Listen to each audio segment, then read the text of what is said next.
Welcome to Inside Salem. I'm your host, Mike Allen.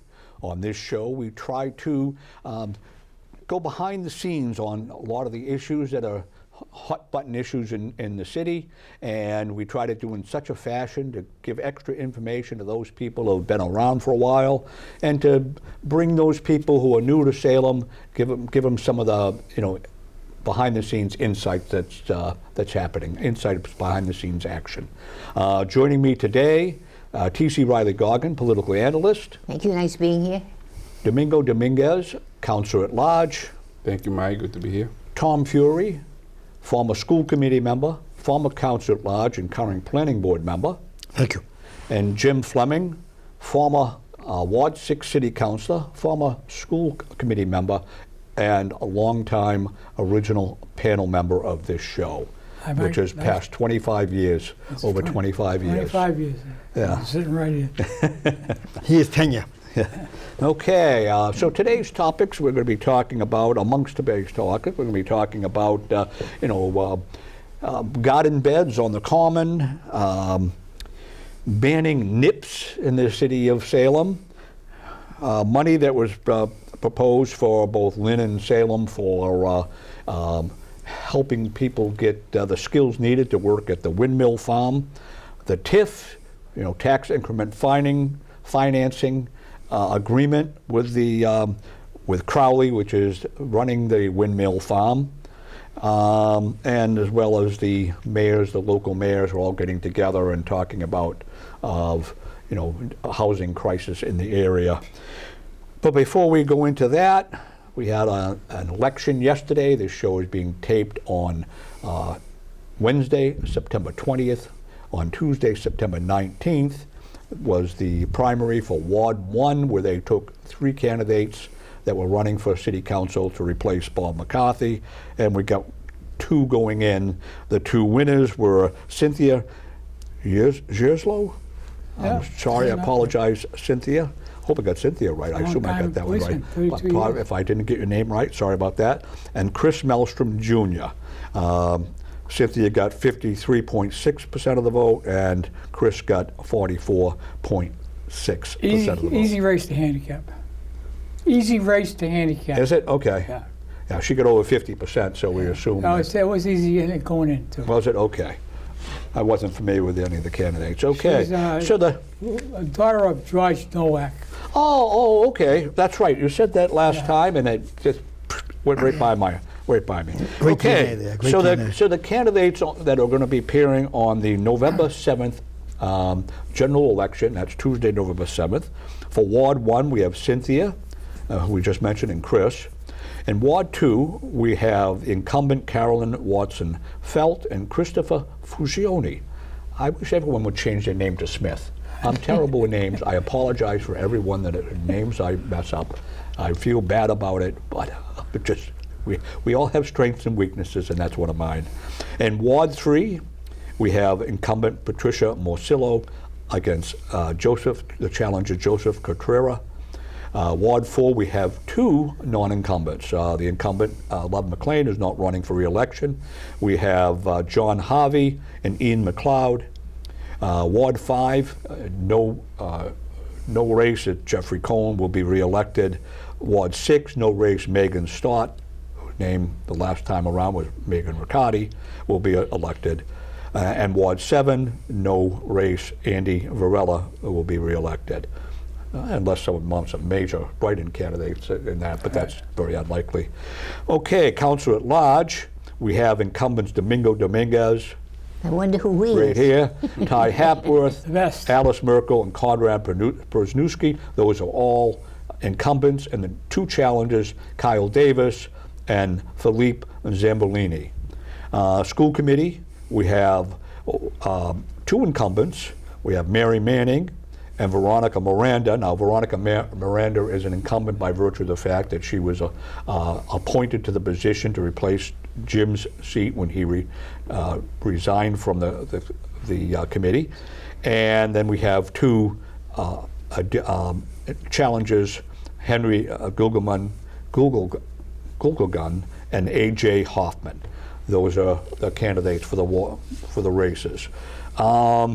anything to say about any of these people or anything, you know? Have we said that we need to encourage people to come out and vote? It's very important that everybody exercise their rights. This is the only chance that we as a resident have to make sure that we elect the leaders that will be leading us for 2 years. I hear a lot of complaints of people, you know, when I go door knocking, and my response to them is, let's go out and vote and make sure that your voice be heard and you made the change that you wanted to. This is the only opportunity the residents have to make the change they need. So I encourage everybody to come out and vote on November 7th. We have very candidates from different backgrounds, different platforms. Make sure that you know and get informed in each one of them. And make sure that you vote for the one that you feel like, but come out and vote, please. Okay. Because And what we saw in the past election for mayor and what we saw now in the primary on Ward 1 is very low turnout. We Yeah. need to make sure that people come out. Yeah. Well, you know, And- the whole thing is you have been out there for months right now, and people have said to me, Domingo Dominguez is every place. I mean, you have your signs up, you have been out knocking on doors, you've been downtown at businesses. I mean, you're every place. I mean, this, according to the way some of the incumbents, some of the people look at it, they really think that because they have a computer and they can, you know, put up Facebook, that this is the way they're going to do, that they're not going to knock on doors, they're not going to go out and meet the voters, right? All of this is going to be done with technology, and you interview all of the incoming people and ask them questions. Yeah. When are you going to do that, Mike? Well, again, I'm going to talk about that in a moment. Okay. Just go ahead, Jim. Yeah, it's a shame that 5, 6, and 7 don't have any opposition. Right. Absolute shame.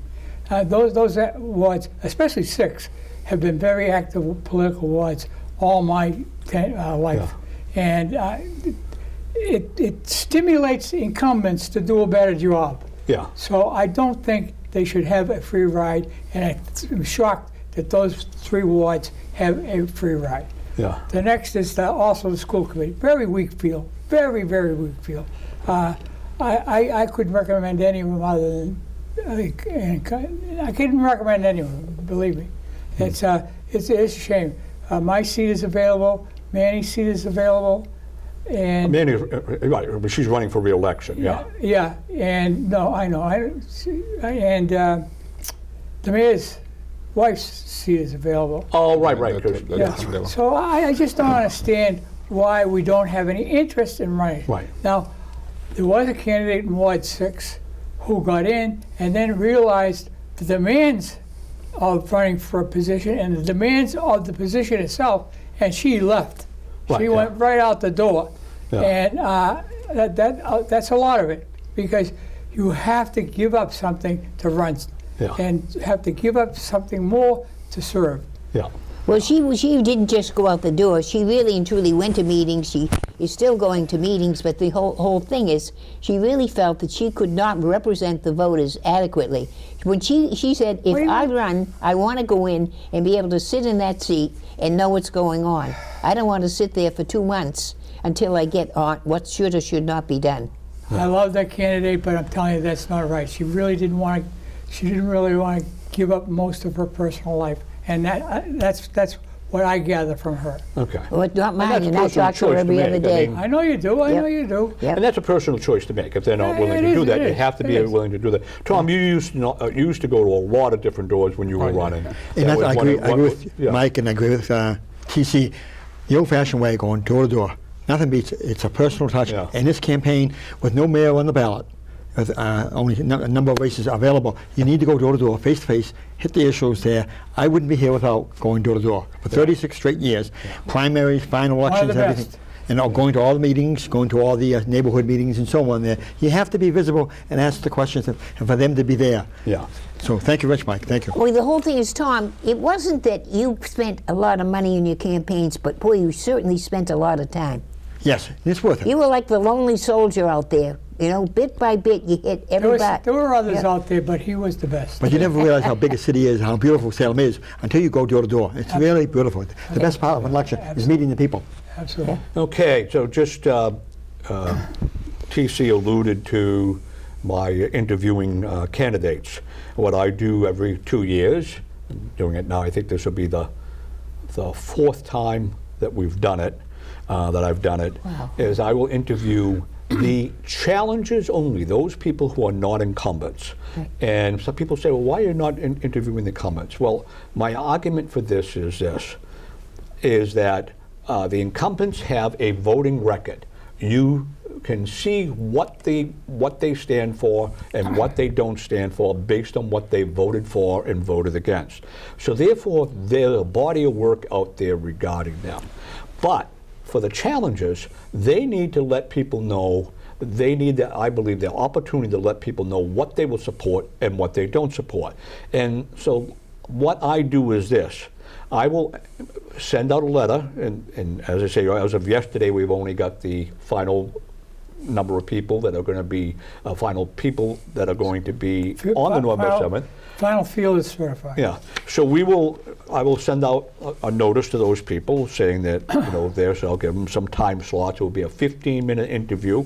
During the interview, I will ask the candidates 3 questions, and I won't be debating them. I won't be saying, well, I think this and I think that. No, I will let them speak. If they have time, they can bring up a topic of their own choosing, or as many topics of their own choosing as there is time for. And the questions that I will be asking, most likely, because they could change between now when I type the thing up. One is for city council candidates, both at-large and ward councilors. Their opinion on the LifeBridge project, the proposed LifeBridge project. Their opinion on the proposed swap between Pioneer Village and Nomkeg, and what should be done regarding the homeless tents that are in Salem and in the different areas. That's for the questions that I'm going to be asking for the council candidates. Most likely, again, I could change these as some new topic comes up that I feel will knock one of these off. And for the school committee side, I will be asking about the proposed state referenda question that will be on next year's ballot, I believe, regarding doing away with MCAS. I'll be asking them for their input in terms of the Salem High School renovations, and I'll ask them what we're doing in the school system to bring into the fold, so to speak, and pay for, et cetera, the large number of immigrants that we have in our school system now. So those will be the questions I'll be asking, and as I say, I will be sending a letter out to all the challengers with this information on it, and as I say, I don't debate it. And it should appear on SATV, this station, starting probably, based on when I get it done and all that, probably starting the first week of October. So it'll be like a month, and it'll be shown a bunch of times. It'll also be available on video on demand, and maybe even on YouTube. We're working on trying to get this on YouTube going forward. So those are what those things will be. So we hope that the show is informative. And again, those are the topics that right now are in my mind as worthy of discussion. It's important Mike, to know that- does it's important to know that SATV many of those issues are citywide issues, even though you're talking to ward councilors, candidates. However, they have a vote on every city issue. Right, they must have opinion on every city. Right, and the thing is this, again, generally speaking, everyone has time. So if there's a specific ward issue that's happening in Ward 1 or whatever, then that candidate can say, well, in Ward 1, I'm hearing this as an additional issue. So almost always there is time for at least one issue that they can bring up on their own. As I say, it's a 15-minute thing, so it's not, we're not, making you put you to sleep watching it. Right. But so that's the thing. And then the other, and as I say, it should show up there. And you were asking me what? Oh, I was going to ask Mike, is SATV, do they still interview all the candidates? I assume so. Again, has nothing to do with what we're doing. But I assume that the candidates themselves, and I would assume they would be getting, the answer is yes. I just got a heads up from the Yeah, okay. program director, that is the case. So they will be, all the candidates will be getting a letter from SATV that will say, you get a 20-minute period or whatever it is to redo, to do your campaign presentation. That is sort of one on camera as opposed to, in my case, it's one-on-one. Yeah. And there's been another person in Salem who has done some interviews this past, and I don't know whether he will be doing it again, but I assume he will as well. And he interviews everyone, including the incumbents. At least And he will has you in and the Jim past. be part of the announcing at the end? Well, I assume on election night, Jim and I, because we've been doing that for a bunch of years, I assume that we will do analysis on Yeah. election night, when we crunch the numbers, see what was happening there. But, I okay. have to highlight the importance of the work that you do, Mike and Jim and the whole SATV, informing the community in so many instances, so many years. I've been involved in so many campaigns, and I know Tom and also Jim can attest to that. But I want to thank you for that, because that's very important information that you bring to the public. I mean, our community cannot say that they didn't know enough information there for our candidates. Going back to the first comment that I made, come on vote. You got all of the information in front of you. You got candidates in front of you. And I also agree with Teasie. I think that we as a candidate also have to do a little bit more effort to go door to door, make sure that people know that we're there, that we want people to come out and vote, that their consideration is very important to us. Yeah. Yeah, I'm we just want amazed. people to pay attention to the candidate's background. If you're going to go and vote, go as an informed voter. I'm Yeah, just it's true. amazed the difference between 1977, mayor's race, 80% turnout in the rain, and today, what were the numbers? 19%, yeah, 19%. yeah. It's absolutely terrible, absolutely terrible. And I've analyzed that and analyzed that and analyzed that. It's just laziness, really. It's nothing but laziness. And you Yeah. don't have a concern for the place that you're living in. Yeah, I think again, it seems like, and again, I'm in a business, Red Lion Smoke Shop, where I talk to a lot of people, and a lot of people, they just like, well, it doesn't make any difference who goes in, and it's always the same. And I keep trying to convince them, well, if you vote those people out, at least you have a chance of it. And even if someone, again, as you say, even if it's close, then what happens is the incumbent says, wait a second, I don't want to get knocked out next time. I better get my act together, Right. and listen to the voters more. But again, that's just what it breaks down to. Okay, on to some other topics. The big one, I guess, is the fact the City Council approved the TIF, which stands for Tax Increment Financing, for Crowley.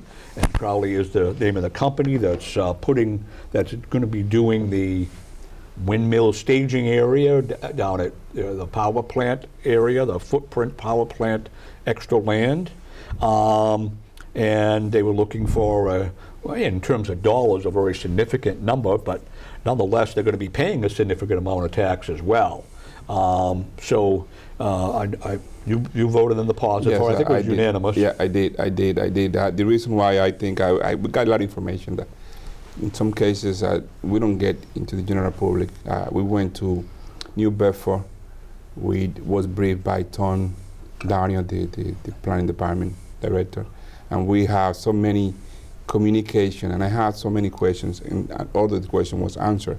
The way we see it right now, it's going to be a incremental income coming every year, every 2 years to the city of Salem, that I think is not the best deal that we can have. Now, I don't know if you follow up in the meetings. Many of my colleagues, including Bob McCarthy, mentioned on many occasions that wasn't really the best, but this is a deal that we had in front of us that we had to move forward to try to alleviate some of the situation, because right now we don't have the income producer that we used to have with the power plant. So instead of that, we're going to have at least something coming in every year, every 2 years. Yeah. And I just want to explain again what a TIF is. It stands for Tax Increment Financing. And basically, when you read the number, we're going to give them a $53 million tax break. No, we're not lowering the amount of money that Salem is collecting by $53 million. In fact, every year, except maybe the first couple of years, they will be collecting more than what they're collecting now. What it does is that over this 30-year period, 30-year period, if you just valued it at what the going rate is now, they would be paying a certain amount in taxes. And we've knocked that down, particularly in the early years before they can generate revenue, that they still be paying more because they're getting zero for it now. So they're or next to zero. So they would be paying more than what they're paying now. I don't understand the tip because someone said, I think Domingo said that they're going to be taxed on the income or the revenue. We have no taxes on income or revenue. We have taxes on real estate. Yeah. And that real estate is not that big, really. Not that big a piece of real estate at all. That's right. And I don't understand the particulars of this TIF, and I don't think it should have been passed without more discussion. Okay. Over the years, we've done TIFs as a catalyst for our businesses, particularly on Technology Way. We've done Groom on Technology Way, the Cookie Place, manufacturing Salem place. Glass. Doyle Sale, Salem Glass. We've done the O'Rourke Memorial on North Street, on the overpass. It's an incentive just to rebuild, stay in Salem. It's critical that they stay in Salem, these businesses. So I think it was an investment into Salem's future, that $53 million. According to the numbers, I think we're going to get like 1.3 million in the first year on income revenue from taxes that we're going to get, the city's going to get. Like I said before, was not really the best deal, but it is something that we need to move forward, and I think it's going to bring also some local job. Okay. That's one of my first issues. Before you jump in, Teasie, going back to your case, Jim, on residential, there is comps, comparisons. Comparisons. So you can look and say the house at, 47 Pope Street. 16 Pope Street so much, so therefore the house at 15 Pope Street is probably worth so much. And there's a certain logic to it. On commercial property, it really is based on income. I know that when I owned the building, the city would send to me, what are you collecting in rents? There would be a flat pot, plus they would value it based on how much income you were getting in. So there is sort of, on commercial property, there is an income component oftentimes. So it's not unprecedented. What then is the income component here? That I can't answer. That I don't know. I don't know. Most of the people out there That's answer. true. It should have been discussed widely and the terms broadly broadcasted. Okay. Again, I'll go to one more. One more question. What is the power plant paying now? What is Footprint paying now in annual taxes? I don't have that figure right now, but I know they going to be at the end.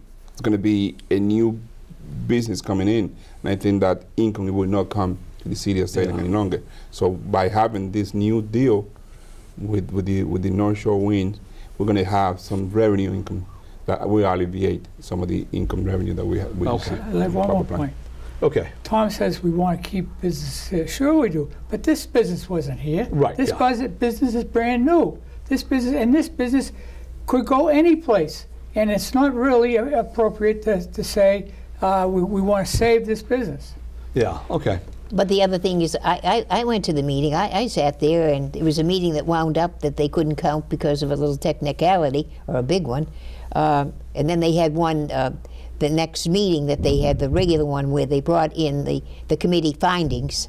But there's a risk that's involved in this, a big risk. And I agree, Jim and I have talked about the fact that this should have been put into committee, and it should have positively been examined under a microscope. Salem has a tendency to be told what to do before really analyzing all the things that they are doing. They don't understand. If you ask some of these councilors right now, and I sat there and watched them, there were questions asked. I believe, Domingo, at the last city council meeting, if I heard correctly, and sometimes I don't get it straight on my TV. I wasn't at this meeting. Right. But it was, I believe you said that there many times at our meetings, there are questions that are asked by the people stand up there, but we never seemed to give them the answers. Did you or Yeah, did you I not? did. I Yes. did, and I also pressure a lot into what Jim just mentioned, Yeah. public hearings, and I got answered that it was many public hearings, but I actually, responded back that those meetings was not really very well attended in many occasions, and secondly, by using the Zoom, by using the ways the meetings are conducted right now, that doesn't really reflect on that the public is really well informed in everything that's going on. That they are leg and they say that it was many meetings, but the public was not really involved. But the other thing is, they're not operating. Should be They're not talking about the exact terms. Now the terms are voted on, or about. They are voted on. They're already voted. Just before they were voted on, the public should have known the exact terms. They didn't. agree. And that's what I'm. There was that's my no complaint. committee, there was no input for us. I was at that meeting, and that's the one thing that I said. You have not had a meeting for public input. There was no public input in that, for that meeting, agree for with any of it. And right now, I look at it and I say that the risk that's involved, I mean, we talk about how they're going to tax it or not tax it. They come up with a $54 million TIF. But we have with Crowley, who is out of, I believe, San Francisco, and is being backed in the investment of Morgan and Stanley, one of the biggest banks and investors out of Wall Street. And I'm not knocking that, but I'm just saying that other places, Rhode Island and Maine and a few other ones, are taking another look at what they're setting up for a power project, and they're backing way off. And while they're backing off and saying, we've got to take another look at this, Salem is going full speed ahead out here, full speed ahead. And I don't even think, they have all the direction of exactly where they're going. And how do they really charge? I mean, these, as I call them, propellers out there in the middle of the ocean, if they're hit with a great big tsunami one given night or day, for the way the weather is going, what happens? Are these all insured for that or not? Yeah, I don't know. The way the deal is, it is a private and public sector combined involved in this. The state of Massachusetts plus the city of Salem and Crowley as a private institution are involved combined. The operation is going to be by Crowley. Anything that happened to the plants, they're responsible too. Can we shop at this power farm? Do we get a cheap rate because No, we we're are going to the be paying city? more. Wind power costs a lot more than fossil fuel. That's right. It's not reliable. My belief is this farm, this windmill farm thing is going to be gone in 5 years. That's it's right. just going to Me be too. And then mothballed. what happens? That's my belief. Then I agree with you. Yeah. I agree with you, and then what happens? Yeah, That's right. That's what I'm asking. But then we'll We get the have a land big back. hole. We have a big hole Yeah. in the tax revenue. Big hole. Well, okay, not really, because we'll take back the land or whatever, because we're going to be charging people for it, and we'll put something else there. But there's not going to be any Why weren't jobs. Salem residents given a break on electricity because of the location of that facility? Yeah. But I commend Domingo But in the the jobs, city. there were no Like jobs. Peabody, Yeah. Peabody. Yeah. I commend Domingo in the city council. This is an investment for Salem's future. Crowley would say, we'll go elsewhere. The PBS Museum did the same thing. Yeah. They didn't get XYZ. Sincerely, they would have gone to 128 Woburn PBS Museum, their edition. There's This limited is critical where- for Salem. there's I limits commend to you. where Domingo. Crowley can go. You need C. You need C. Right, yeah. seed. Crowley You is need very the limited. seed. Crowley is very, very limited where You they need can the go. seed, exactly. I'm not saying that there aren't other places, but there aren't a million other places. Like if you're a warehouse, you can put that in Salem, you can put it in Peabody, you can put it in Worcester. It doesn't matter. But this has to be in Salem. It can't be in Peabody or Worcester. So the thing is, you have more leverage because they need to have a port, a harbor Access to the that's sea. deep enough and all that type of stuff, which we have. So we do have some leverage, but we don't. But again, I don't have a problem with it. Personally, maybe we could have got a few more dollars out of it. I think if we waited too long, the whole thing would have collapsed and we would get nothing. So I In the river, agree. I we said- agree that this is not the perfect agreement that we can have. But like I say, everything is being in the table. the way it was presented to us, and at the end, I made my final decision based on the information that I have. It is not a best deal. I wish we can have more discussion, more public input. I wish we can do it later in a slow process. But the way things happen, it is what it is right now. I will bet $1 million right now with anybody that it will not last 40 years. Yeah, And that's why a 40-year agreement. yeah. Okay, we're saying which is go first, the wind power project or the school that they might be, are they going to build the school, high school? Of course they are. They are. Yeah. Okay. Which one's going to last the longest? Yeah, yeah. Based on the existing one, they don't last nowadays. I mean, the old Existing high one's school, terrible. The old high high school's been there 140 And years. it will be there another 140 years. Yeah, and they build these They're new also ones and they fall also apart. going to include some of the profession on the trade school that they're building in Salem Yeah. High School to So prepare. is there preference to Salem residents Yes, for that- jobs? according to the That's answer, right in the yes. agreement? Yeah, that's that, part of- that a Yeah, Beverly that's- resident and that a was Salem what- that resident apply, was- and a Salem resident That gets was a one of my job? questions. And also the union is entitled to, I mean, they have to comply with the union requirement that to have local employed first. The I'm first very glad option. you secured those Salem jobs Yeah, yeah. for Salem, That was for my Salem first- residents. Very And that that's a was good my- one of my segue concerns. to my next topic.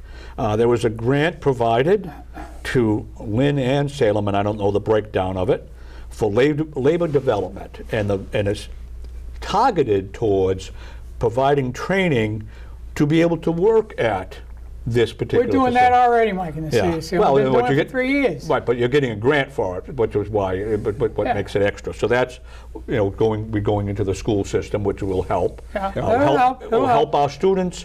It'll help our students become, develop the skills to be employed, as well as providing local talent, because a lot of times, these companies say, well, there was no one locally that could do the job. Right. So this way here, that should go by the wayside. Okay, question. Can anyone answer me on the fact that the power plant is $1 billion Yeah. building job, so on and so forth. And I don't know how often it's turned off or on, but how many jobs are there for local people now? And the wind power project, once it's completed, probably in 26 to 28, whenever it's going to be, Yeah. I heard that we will be lucky if there are 8 jobs to operate it. I don't know. Does anyone know? Well, again, I can't answer that, but in other words, theoretically, we're going to be building, again, I don't believe we are, because I would believe that the fact that it's a fraud is going to be it is. exposed. But not gonna they're last talking 5 about years. these windmills, and they're going to be building them. And, I mean, theoretically, they're going to be building them forever.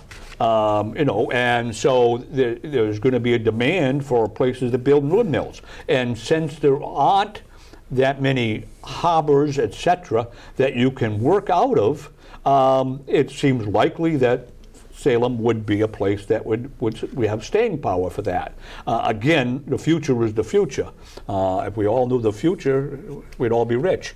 Too much. Well, right, Mike, but the only thing is, if we have climate change, we have had more rain than we've ever had before. Yeah, okay. Just one question. Yeah. If we suddenly had no winds for a whole month, Yeah. what would happen? Right, well, you wouldn't get the electricity from it. That's why they're determined it's a fraud. Yeah. And we have a lot of. Sorry. The thing is this, excuse me, Tom. Sure. Is that,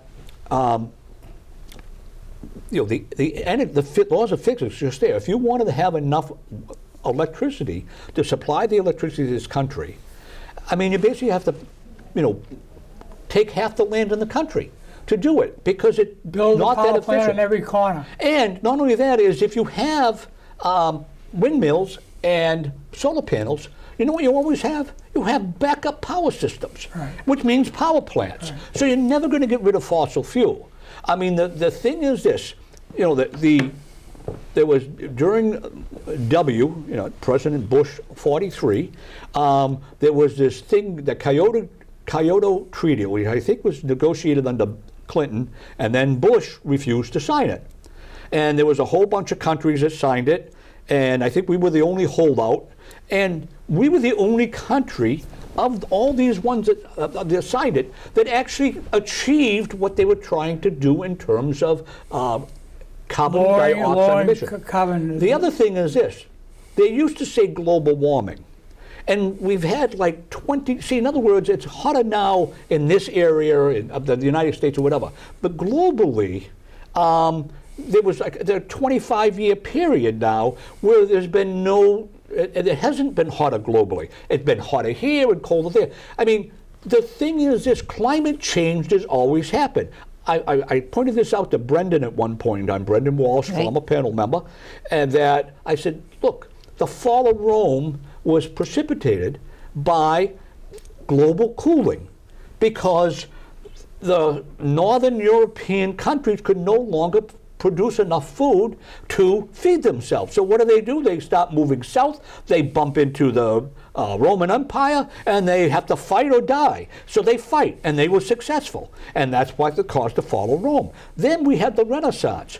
All of a sudden, because we had global warming, and this is before power plants, we had global warming, and because of it, the farmers were more efficient, because that's where it all starts from, food. They had more food, they could sell their extra food, and therefore they had money, and they would go into businesses and stuff like that, and you had a middle class being created, and that was because of global warming. So this whole thing about, and that's why they say climate change, because you can debunk global warming. But what you can't debunk is climate change, because the climate has always changed. So that's why they've changed the thing. If but they're not, not, we'd be in the ice age at the present time. If we weren't have global change, Yeah. we'd be in the ice age right now. back in the late 60s, early 70s, there were scientists who swore that in 20 years we were going to be stuck in an ice age. Right. So that means by 1990 we would be in an ice age. And of course that didn't happen. Now these same people, the very same people, not a different group of scientists, the same people are touting all these statistics of why we're going to be, if we don't get this solved in 3 years, we're not being able to get it solved. I mean, and they've been saying that if you don't get this done in 5 years, if you don't get it, and they've been doing that for 20 years now, and it isn't done in 5 years. But everything's chugging along. So the whole thing is a fraud, but that's where we're going. So we're going to produce windmills until such time as the people wake up to realize they're just wasting their money, that their electricity bill is tripled, and they're going to throw out those bums that are touting this false science, and that's what's going to happen. But anyway, so And Mike, I would give you an Oscar. That was a wonderful performance. Marie, he did great. Okay. But to give Great, credit you to really Jim did, and the yeah. school committee, Jim and the school committee, they've had students from Salem High School go to Salem State University, go into the court system, go into PBS Museum. They got to go into Crowley, and you learn the skills of the 21st century. Yeah. So they need job opportunities for the 21st century. And the kids now, as Jim can affirm, are going right out in the community, finding out job skills. Yeah. And they need to learn early where their job skills going. You know, Tom, do you perchance know, what is the enrollment of Salem State? A little bit louder, pun. It's what? The enrollment in Salem State. What's that? It's down. The enrollment. I know it's down. There's a Does anyone 10% know? drop in enrollment nationwide. And Salem State's got hit by 10% drop in enrollment. Yes. I think Okay, it's more so than the that. thing is this, here's the thing Drop. about, I was talking to a customer yesterday, and he was talking about the fact that you can't find a plumber, you can't find an electrician, and when you do, they charge you The moon. a ridiculous amount. You know, it's cheaper to get surgery than to change a faucet. You know, so the thing is this: there is a great demand for the trades. Absolutely. And again, you don't need to have, you know, calculus skills and have, you know, be able to memorize Shakespeare or anything to get those jobs. And you know, and auto mechanics and things like that. There's just a great demand for those things, and it's about time that the educational and Brendan Walsh was big on this, of, you know, this whole mantra that started in the 60s was, well, you're a failure if you don't go to college. Well, many of the people coming out of college are unemployable because they've I don't say that. well, I a don't lot say of them, that. you know, I they're don't say taking, that. you know, public speaking I have, and, you know. every relative that I have that has gone to college has a very good job. Yep, but what do they take for courses?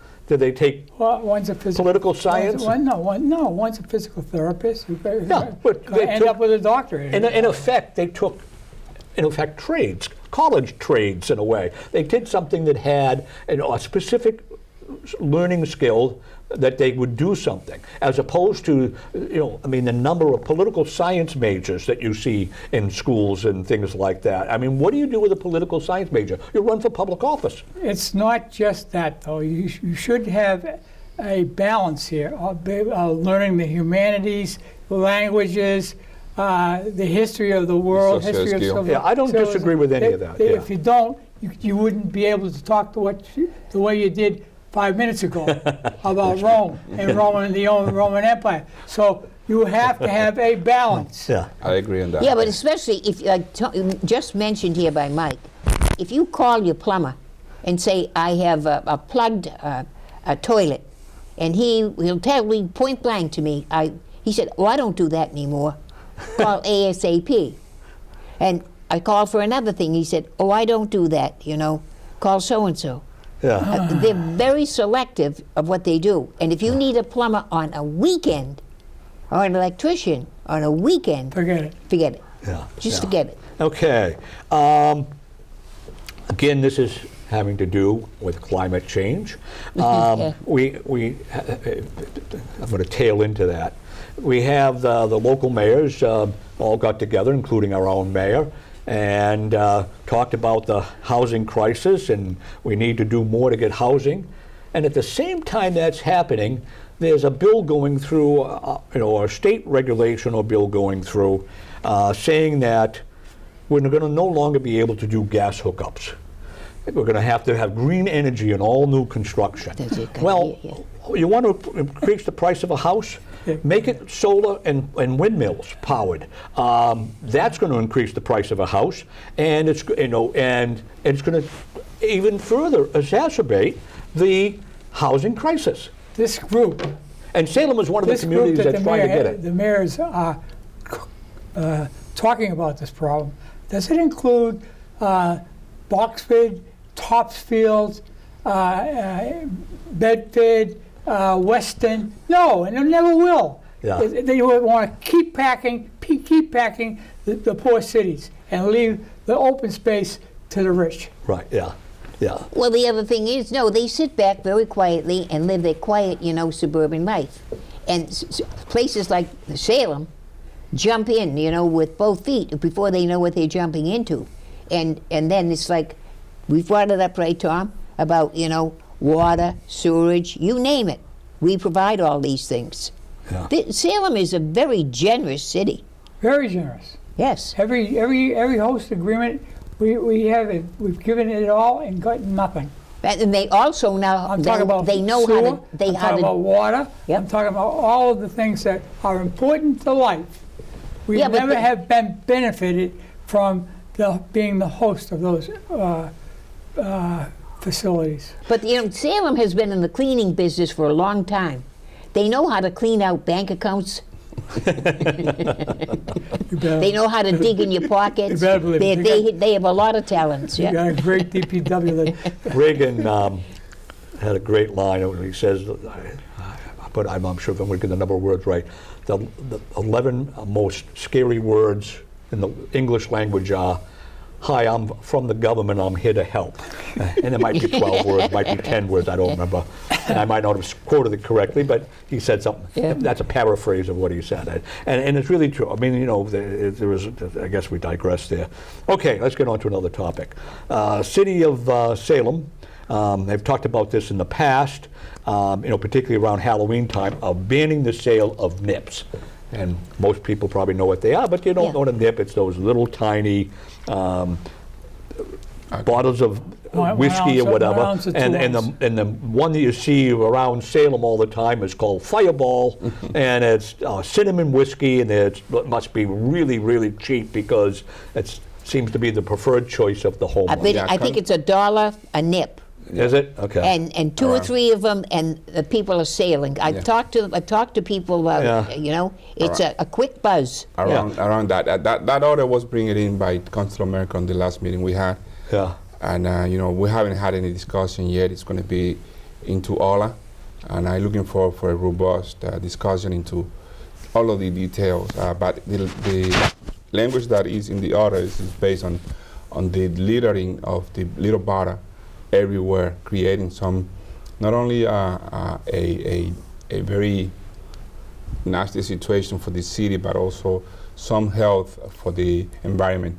Yeah. When it's go to the sea and it's getting into But is this, do they want to ban nips just around Halloween time? No. No. it'll be- Permanently, right? But I'm right. saying, they can't do that to business. Right, they, you know, in other words, it has to be a, They've done it in Boston. Yeah, right, but you have to get a home rule Right. petition, right? To Right. do it. Right. Yeah, I mean, the thing is that the state haven't done anything, and I think that basically what this looking for through this order is to have the Board of Health doing something in regard locally, so we can control that in order for us to. Yeah. that Now, way- They one said suggestion. some people will just drink more. They won't buy a nip, they'll buy a pint. Yeah, yeah, they, I That's guess usually what it has turned that they've, you know, combined them things and bought a pint. Right. Which is actually, you know, probably cheaper than buying 6 nips. I mean, you can buy a, you know. I don't so- know, I haven't drank in 45 years. So I don't know any of that pricing mechanism. Yeah. So in any event, I mean, the drawback is Maria gets them for cooking. You know, like, oh, she's doing a recipe and she needs to have a certain, you know, like brandy or something like that. And since we don't need a big bottle of it, she'll get a nip of it. But you know, I don't, you know, if that goes by the wayside, the 2 or 3 nips that we buy a year. I mean, first of all, there's not much business for any liquor store, and second of all, it's not, you know, it's not really that much of a hardship. But you know, one of the things, and I'm not in favor of bottle bills at all, but you know, since we have it, you know, maybe you know, a quarter on those things. They would be the homeless people who are collecting stuff and the cans and stuff would be picking Should off be the much street. more, right. That idea come out on the conversation we fact, had though, on the last fact is, meeting. if you're buying a 6-pack of Coke and it's a quarter, you're raising it by you're raising the price of the Coke in the store by $1.50 or more. Right, yeah. Well, I'm not talking about everything. I'm just talking Yeah. on, nips. if you say that anything below, you know, 2 ounces or 1 ounce, whatever the size the nip is, you know, because of the size of it and the smallness of it, we're going to charge a quarter rather than the 5 cents. Recyclable fee. Actually, there's none on nips because it's an alcohol. They have a good lobby, the alcohol companies. That you'd have these being cleaned up because it is. I agree with that. You get 5 of them and you could get yourself another one. Nip. That's So it. I'm thinking about it. they'd be self-cleaning. I agree. I But agree. they have one out there, I think it's Pink Lightning or something, but that's all, you know, it's all I can think of is they used to talk about torpedo juice. Never And heard of that, that. you know, and this was almost like drinking straight alcohol. Yeah. And I also think in the service, I think some of the guys, you know, at different times, we used to try and find out where they could get something within maybe, I don't know if it was a submarine or what it was, I have no idea where the name came from. I'm Yeah. just making it up. Yeah. But Wasn't it said service. some of them that drank it, I mean, they went blind when they, Yeah. I mean, Wasn't that's, serious. yeah. That's the whole thing with moonshine. yeah, But well, there we anyway, go. Yeah. There we go, Mike, yeah. Okay, Salem Heights, which was built in 1973 because it burned down our house when they had a construction accident. It caused our house to burn down at 15 Pope Street. That was not a speculation. We were actually was found in a court of law. My parents never did recover any money because of 3 different companies that they won a lawsuit against all declared bankruptcy. And I guess there's protections against that now, so that doesn't happen. But nonetheless, so that's been in there for 50 years, and they've done a major renovation on there, and again, I guess it's, you know, it's about to wrap up, and it looks good from a distance, and not that I go up and check it out. I mean, the outside looks good. The other thing that's interesting that, and I just popped into my head, is 20 years ago, when the 30-year initial low-income bonds were coming due, the company said as soon as they paid those off, which they were allowed by law, they were going to go to market rate. Right. And Stan Yusevich, and I don't know exactly what he did, but he did made some arrangements so that it would not go into that it stayed as low-income housing. So that was, Salem Heights is, it has like 250 units there, of different sizes, apartments. And How many and did really they have, does- Mike? How many? 250. 250 thereabouts. Yeah, there's two 10-story buildings there. Oh, yeah. I see all the solar panels. Are those solar panels? Oh, I don't know. They could be. They look. Yeah, I never thought. All of that. along the backside, yeah. Oh, I didn't know there were solar panels. Yeah. I just thought they were. I could be decorative. making that up, but Yeah. I don't think so. Yeah. Okay. Again, I thought it was just decorative, but Yeah, I think. But thank goodness for Stan Yusevich doing that, because they would have been all displaced. right. Yeah. And they would have been homeless themselves. Yeah. Well, yeah. Right. They would have had to move to another community Yes. or whatever, or found. Boxford. Yeah. Yeah. Yeah. Okay. So Salem. That's Salem Heights. Okay. I guess the Girl Scouts have built raised garden beds on the common, of which they're going to fill it with local plants. And that if Salem residents wish to get some plants out of there and bring them to their home, I guess they just go and do it. Do you know anything about this thing at all? Did they I make it? haven't. I hear the comments, but I haven't had the Yeah. opportunity Okay. to. Anyone I think know Councilor Andy Yeah, Morello he's was involved in involved in that. that, and I- With his Yeah. farm. Yeah, it's a nice collaboration. Salem Commons, a nice ideal spot to get involved Well, in. it's a public come place. a long way. It's a public place. And the exactly. public should be able to use it, Yeah. and that's one of the uses. Great But use. my only concern is are they going to have digging in the dirt? They're going to make. No, I think plants? it's raised beds, so Raised that's like beds, it's going to be raised above beds. ground, like a Good. Raised beds. like a bin, type of thing, and so they won't be digging in the ground. But that's my understanding It's a of very, what I read in the the Salem paper. Common is a jewel. Are It's they, really a are they beautiful growing jewel. plants to sell? No, they're giving away. It's Oh, free. to give Free. away. Free. Yeah, well, in other words, if you want to, I guess they talk about blueberry bushes up. You want to take a blueberry bush out and you bring it on your stick it in your yard. You can, but again, I don't know how long that would be and how many they're going to supply. I'm sure there'd be a limit if all of a sudden. Oh, they I'll were check doing- this out for the next meeting. This is interesting. Yeah. Hey, how many topics? Because I want to make sure I get in about Sylvia Flynn. How many? More topics. How many topics? All more Topics we topics have. that you have. I'm pretty much done.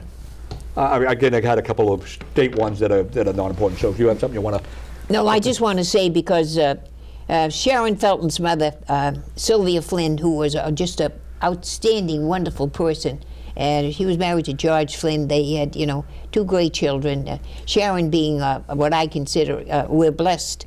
The Council on Aging with her, she's a social worker. But Sylvia was a very quiet. She was into many things. People were surprised with the funeral how many things she actually did. Okay. And she also has belonged to many things and used to follow and go to all the meetings and everything. She contributed to the city. She knew what was going on. She really did, yeah. Yeah, And she'll be sorely missed. I have Yeah. the opportunity to go to the funeral Yeah, too. yes, you did. And to know her too, great lady. But I also wanted to mention that today we had the news that former city councilor and former candidate for mayor, Mother John Donahue, passed away. And she used to go to the senior center, and also great lady. I met her I too. tell you, and my condolences to the whole family. Sylvia Flynn's story, wonderful family. Grew up with me at McGlue Park, called the Pit, and even called the Pit by Jack Welch. And Sylvia's And father Jack Welch is the is the head former of chairman. GE for Yeah, many right, years right, during right. its He- heydays. But grew up right there. There's a picture of the Pit, or was a picture of the Pit, in his main office in Connecticut. But anyways, Yeah. Sylvia came from a great family. A lot of, but her father-in-law was George Flynn. George Flynn was a fireman. My mother did not believe that they should be banned burning leaves. So she just would go out and burn them. One day, I'm in the cellar and I smell the burning going. All of a sudden, and up comes an engine. George Flynn her father-in-law came in and he said, Ruth, you can't do it. Okay, George, hold off for a little while. Let them go. Okay, Ruth, okay. And off they went. So it was a whole wonderful, wonderful family. Well, you know, Sylvia Flynn, we should add the maiden name of Della Monica, which is very well known in this city, right? Absolutely. Yeah. I had the real pleasure of serving with John, and he had great DNA from his mother, and his son now is working for the MBTA. He's working at the MBTA too. Good DNA in that family, a hard-working mom, brought them up really great, and really good role model for Salem. We're going to really miss her. Yeah, but Okay. you know, I just look and, you know, it's one thing to, when you go to a wake or a funeral, and you don't go away sad because it was either so well done or the person was remembered in such a way that you say, boy, that person had a wonderful send-off, had a wonderful family. And I think it goes with the saying of, give me one rose petal while I'm alive, then a truckload when I'm gone. And Sylvia definitely had all of this long before. You know, she hit the happy hunting grounds. She had a granddaughter, Ness, that loved her, you know. She had a son-in-law, you know, Rich, that loved her. I mean, I just look, and I know that we'll get more on Rosanna's mother-in-law, you know, probably for the next show that we have. Yeah. So, anyways, we got a couple minutes left here. Let's go back to the first topic, the upcoming election on Tuesday, November 7th. Upcoming election. It really matters. I mean, it matters, like in terms of things like, you know, joining this group that, you know, bans gas hookups. It matters, you know, that type of thing. You know, we had the big fight over the ADUs in the past, the accessory dwelling units. Who you vote for does matter. So it really is not that time consuming to find out what the candidate's claiming. Now, candidates can claim anything and then vote differently. I mean, and again, this is why I don't interview the incumbents, because they have a body of work. But you can see what their voting record is. You can see what they support. Most of the candidates, virtually any of the candidate who has any sort of hope to getting elected, is at least presenting a palm card or a mailer or something like that. And on it, they're saying what they're going to support. And you know, it may be they may exaggerate, or they may, you know, not cover something that they don't think is unpopular that they want to do, but a lot of what they're covering is what they're going to be doing. It has shown. So, you know, so the information is out there. There's, as I say, the candidates will have both the incumbents and the challengers will have I'm going to say a 15 minutes. What I'm going to say. I just would wish there was a litmus test for independence. Meaning they're not going to follow the herd, that they're going to vote their own conscience and their own knowledge.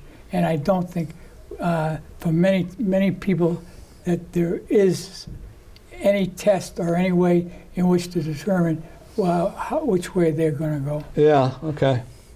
Domingo, I'm not sure how that could ever be done. I don't know either. Yeah. It is unfortunate that. But I mean, the problem is, I mean, even on the school committee, when I was on there with you, there were certain things that I would have said that I wouldn't have supported before getting on, but I needed to support because it just needed to be done. Right, either money or. Yeah. So I mean, so that, you know, things change, and I agree. you know, that's, you know, and I actually regret not holding the first superintendent feet to the fire a little more. Yeah, I felt think about that, I was outright Mike. lied to by him. Yeah. That's one of the things about it.